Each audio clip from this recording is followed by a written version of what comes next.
മഹാനായ റസൂലുള്ളാഹി സ്വല്ലല്ലാഹു അലൈഹി വസല്ലമ തങ്ങൾ പറയുകയാ, തലയുടെ 3 അറ്റവും നിങ്ങൾ മുറിക്കരുത് എന്ന് നബിയുനാ റസൂലുള്ളാഹി ഒക്കെ പറഞ്ഞ നബി മുഹമ്മദ് മുസ്തഫ. ഇന്നത്തെ ചെറുപ്പക്കാരുടെ മുടി എങ്ങനെ, ഇന്നത്തെ കുട്ടികളുടെ മുടിവെട്ടൽ അല്ലേ? എന്റെ പ്രിയപ്പെട്ട സഹോദരങ്ങൾ, ഇങ്ങനെ വെട്ട 3 ഭാഗം മാത്രം. ഇങ്ങനെ പട്ടി കടിച്ചതുപോലെ ഇങ്ങനെ മിശയും വെച്ചങ്ങിട്ട് പിടിക്കുക, ഇവിടെ ഇങ്ങനെ കിളിയുടെ കൂട് പോലെ കുറച്ചിടുക. അള്ളാന്റെ ദീനെടുത്ത് നോക്ക്, ഇസ്ലാമിന്റെ നിയമമെടുത്ത് നിങ്ങൾ നോക്ക്. തബറാനിയിലെ ഹദീസ് കാണാം.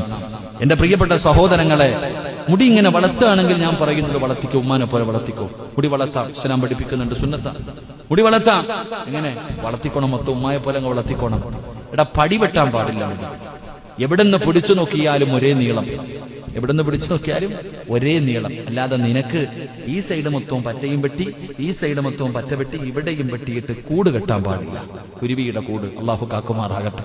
നമ്മുടെ കോലം അങ്ങനെ ചെറിയ മക്കൾ പോലും. അങ്ങനെ പറഞ്ഞു വന്നത് എന്റെ പ്രിയപ്പെട്ട സഹോദരങ്ങളെ, മക്കളുടെ മുടി അവിടെ നിങ്ങൾ നല്ലതുപോലെ ശ്രദ്ധിക്കണം, നല്ലതുപോലെ ശ്രദ്ധിക്കണം.